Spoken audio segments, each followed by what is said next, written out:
Thanks, Bongi. Good morning. In newsmaking headlines this hour, the matter of African voice in the G20 is an ongoing challenge.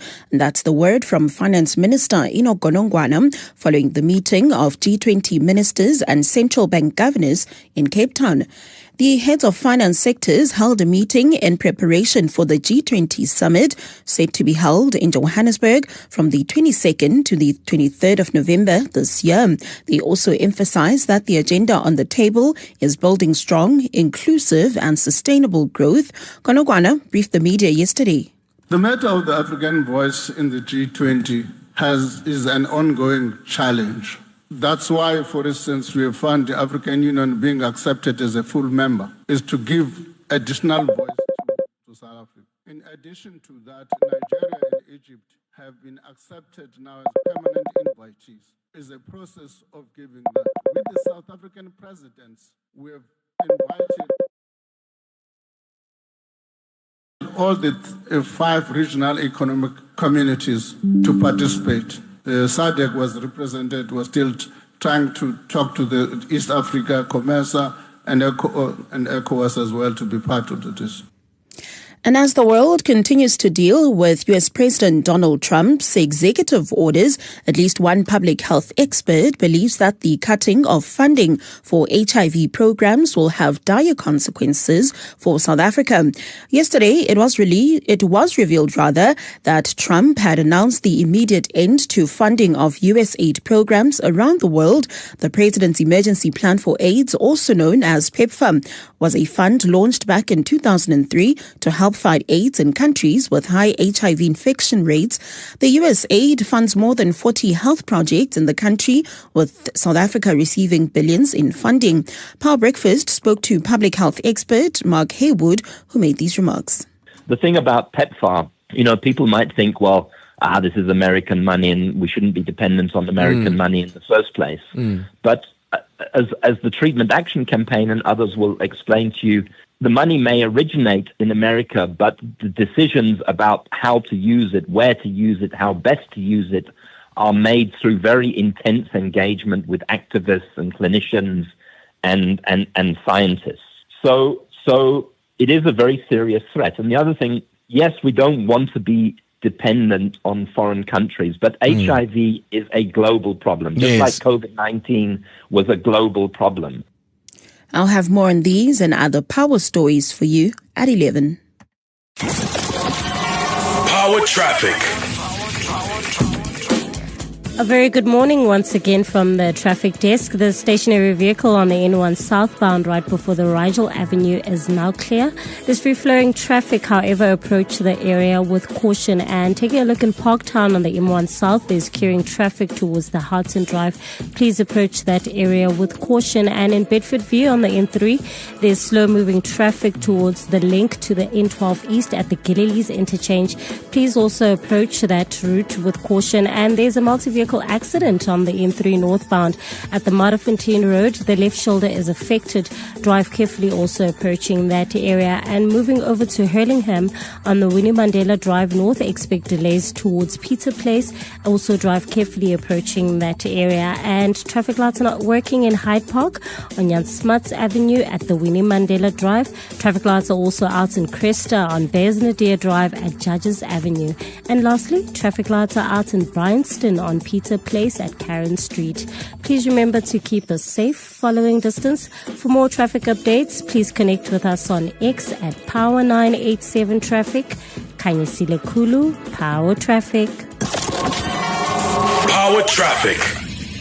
Power Breakfast with TT. There is a need to redress the injustices of the past, whether it comes at the risk of sanctions from the richest nations in the world, especially those who choose to bully us, who make threats based on falsehoods. We have to deal with this AfriForum and Solidarity. We cannot allow them to get away with what they are doing for these treasonous acts. We decided we'll forgive. They've decided they're not interested in what we're about. We allowed this nonsense. These guys have the nerve, the temerity, the Liverpool to go all the way to the US to go and tell them 75% of commercial land in South Africa is still owned by Afrikaners. Is owned by Afrikaners. Habaswabi to even admit such, and yet they are crying foul and crying that they're being victimized. Shameless. Wow.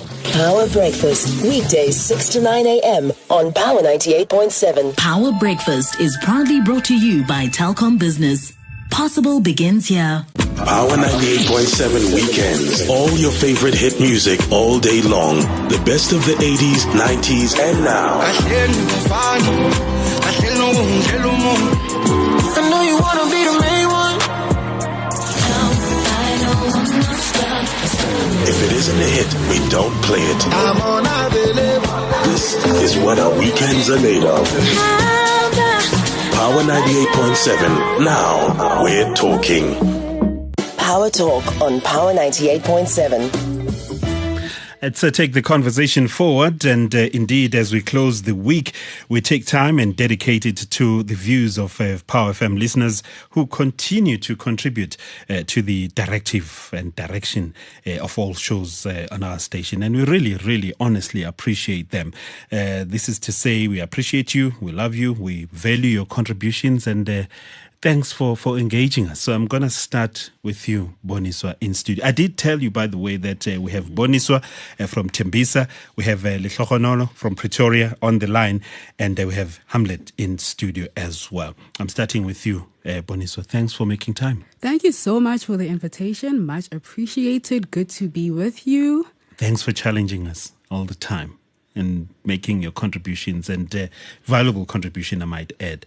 Hamlet, thank you very much, Brabong. Okay, let me get more to sort you out with the microphone there, to show what is going on. Oh, you want to turn it on this side?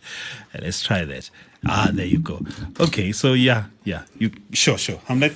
Yeah. Thank you very much, Brabongs, and to the team for inviting us. I'm very grateful for this opportunity, and thank you. Lehlohonolo on the line in Pretoria couldn't make it, but you made it. We appreciate that. Hi. Good morning, and thank you for the invite. We truly appreciate your contribution, and good morning to my fellow colleagues. Yeah. So we're going to run through it. There aren't too many issues that we're going to discuss because of time. But let me start with you, Boniswa, on unemployment. We're sitting around 31.9%. In your view, what are the causes of this high unemployment, and how do we deal with it? So unemployment is a very, I'd say, sensitive issue as a young black female from a township, because it's something that you don't just hear about, you see it every single day, every moment. You live it. And some of the causes, yes, are like the historic causes, such as the way that our countries were developed, such as a few members of the population having a majority of the resources. And many of us back then might think we were employed, but I argue that we were enslaved. And because of that, a lot of us had something to wake up to in the morning and then month end get a little bit of money. And now we're just living in a world where development has shifted. We're no longer, in essence, forced. So we have to sort of get up ourselves and find employment. There's lack of skills. We're not educated in the same way. Just the way that our schools are designed is completely different. Access to knowledge, access to information. And if you're not able to wake up and be resourceful. So one of the quotes that changed my life by Jay-Z was, opportunity is your biggest currency. So if you're a young person who then doesn't have access to opportunity, then by default, you become unemployed. Hamlet, how do you look at it? I mean, I don't know what the figures say. You can never be sure of some of these figures. 11.2 million South Africans are unemployed, we are told. And Boniswa talks about resources imbalance and the education that we have as some of the causes. What do you think are the causes of this unemployment, high unemployment, and how can we address it? Yeah, certainly.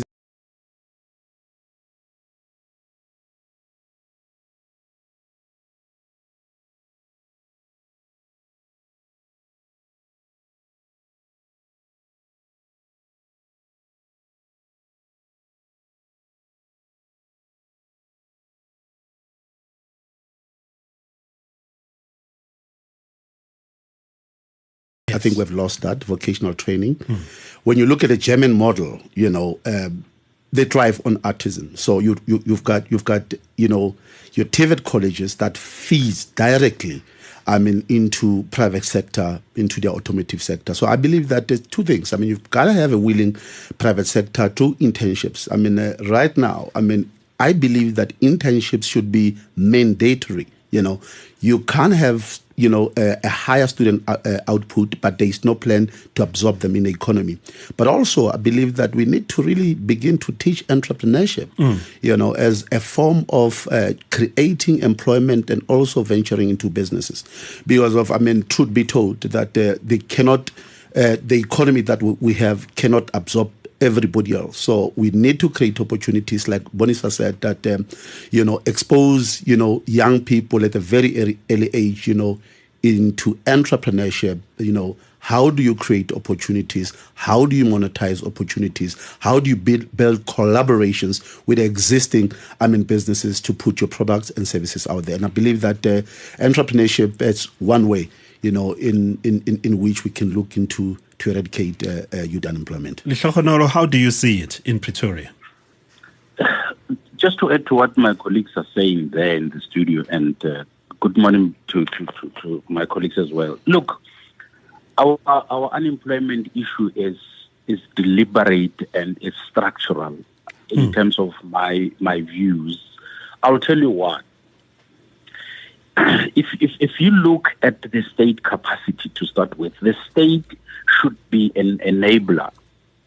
If you look at the issue of our sector, especially in the mining sector, we've got all the resources that you can think about. Right now, the world is looking for what we call critical minerals, particularly for your electric vehicle, as we have adopted this energy transition as a government. But from that speech of the president going, calculating to people that are supposed to implement it, they do not have the capacity and the capabilities. Therefore, we are good at planning, but bad in implementation and execution level, because from the state itself, we've got incapacity. We've got people that are incapacitated, that are not in line with how the private sector operates. If you look at Transnet, for example, Transnet is supposed to be the life, supposed to breathe life into our logistics of the economy.